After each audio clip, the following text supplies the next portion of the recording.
एक कहानी है अब्दुल रहीम खान खाना की कि अब्दुल रहीम खान खाना सम्राट अकबर के दरबार में सिपाह सलार थे और अकबर जो है उनकी कविताओं से प्रसन्न होकर के बहुत उनको खूब सारे जवाहरात दिया करते थे। जब मिलते थे उनको तो अब्दुल रहीम खान खाना क्या करते थे कि साहब अगले दिन आंख बंद करके लोगों को दान में दे देते थे, आंख बंद कर लेते थे, जो आ जाए उसको दे देते थे।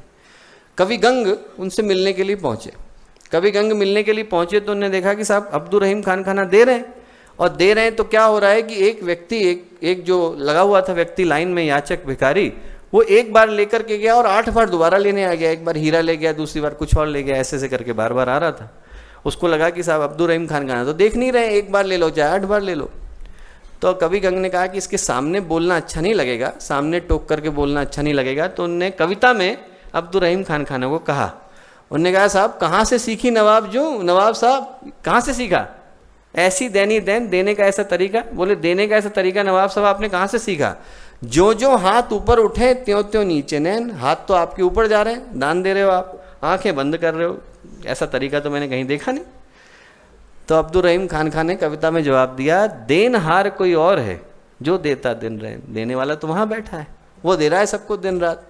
लोग भरम मोपे करें ताते नीचे नैन, लोग मुझ पे भरम कर रहे हैं, मैं आंखें नीचे करके दे रहा हूं। तो दोस्तों इदम गायत्री इदम न मम वही है, देनहार कोई और है जो देता दिन रैन, लोग भरम मोपे करें ताते नीचे नैन। देने वाला तो परमात्मा ही, ये सब कुछ उसी का है, सृष्टि उसी की है, ब्रह्मांड उसी का है, संसार उसी का है। हर व्यक्ति के पीछे वही खड़ा है, कृपा के पीछे वही खड़ा है, कोप के पीछे वही खड़ा है, करुणा के पीछे वही खड़ा है, क्रोध के पीछे वही खड़ा है। उसी की दी हुई चीज उसी को लौटा रहे हैं। इसीलिए कह रहे हैं इदम गायत्री इदम न मम, ये भाव अपने अंदर पैदा करना कि जो भी है परमात्मा का दिया हुआ है, अच्छा है बुरा है, उन्हीं को समर्पित है। इस भावना के साथ कि जो उनने दिया था उन्हीं को लौटा रहे हैं। ये दूसरी शिक्षा है यज्ञ की। और यज्ञ की जो तीसरी शिक्षा है दोस्तों, वो ये शिक्षा है, यज्ञ का जो हम लोग ज्ञान की बात करते हैं, दर्शन की बात करते हैं, तो यज्ञ की जो तीसरी शिक्षा है वो ये कि जो हमने समाज से लिया है, समाज का जो ऋण है, उससे हम लोग मुक्त होकर के जाएं। हमें पता नहीं चलता समाज का हम पे बहुत ऋण है। हमने वायु ली है, ऑक्सीजन ली है, हमने यहाँ से समाज से शिक्षा ली है, विद्या ली है, माता पिता से संस्कार लिए हैं। इसे शुद्ध वायु करके लौटाना, इसे शुद्ध संस्कार करके लौटाना, ऐसे शुद्ध भावनाएं करके लौटाना, ये यज्ञ की शिक्षा है कि जितना हम लोग करके आए यज्ञ में, इसीलिए क्रिया नहीं भावना महत्वपूर्ण हो जाती है। यज्ञ में हम लोग घी डालते हैं, उस घी का हम लोग क्या कर सकते थे? समोसे बना सकते थे। कितने लोग खाते साहब? आपने 1 किलो घी डाला, यज्ञ में करेंगे तो क्या करते? समोसे बनाते, कचौड़ी बनाते। 5 खाएंगे, 25 खाएंगे, 50 खाएंगे, 100 लोग खा लेंगे। पर जब हमने उसको घी को अग्नि में डाल करके होम कर दिया, साइंटिस्ट भी कहते हैं कि 15 किलोमीटर की दूरी में जाता है यज्ञ का धुआं।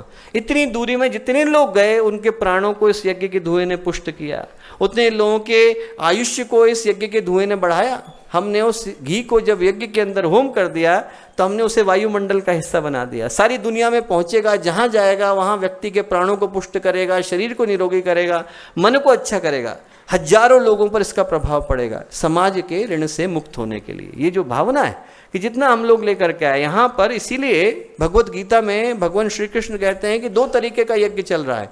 एक तो वो यज्ञ जो हम लोग कर रहे हैं, व्यष्टि का यज्ञ, और एक वो यज्ञ जो सृष्टि का यज्ञ है, समष्टि का यज्ञ है। सृष्टि के यज्ञ में भी यही नियम है, कोई भी अपने पास नहीं रखता। नदी जो है जैसे ही सूरज की किरणें पड़ती हैं भाप बना करके उड़ा देती हैं, भाप बादल बन जाते हैं, बादल फिर लौटा देते हैं, वो भी अपने पास नहीं रखते। बादल जैसे ही लौटाते हैं जमीन उसको स्वीकार लेती है और फिर से उड़ा देती है। सृष्टि जो है लगातार कोई अपने पास नहीं रखता। जो हमारे पर ऋण है उसको हम अगले वाले तक पहुंचा दें, हमको जो मिला है आगे तक पहुंचा दें। हमारे शरीर में भी यही हो रहा है, हमें पता नहीं चल रहा है। हम लोगों में से कमाता कौन है? हाथ कमाते हैं। हाथ अपने पास रख लेते हैं क्या? हाथ कमाते हैं तो हाथ अपने पास रख लेते हैं क्या? हाथ कमाते हैं, देते हैं मुंह को।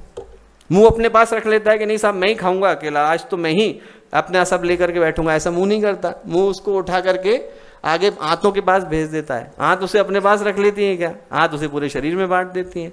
इनमें से कोई एक भी स्वार्थी हो जाए कि नहीं साहब मेरे पास आया है मैं ही रखूंगा, हाथ है मैं ही रख लूंगी सारा का सारा, जितना ईसो फेगस है मैं ही रख लूंगा अपने पास, हाथ है तो हाथ ही रख लें, उसी दिन आदमी का राम नाम सत्य हो जाएगा। अगले मिनट की इंतजार करने की आवश्यकता नहीं है।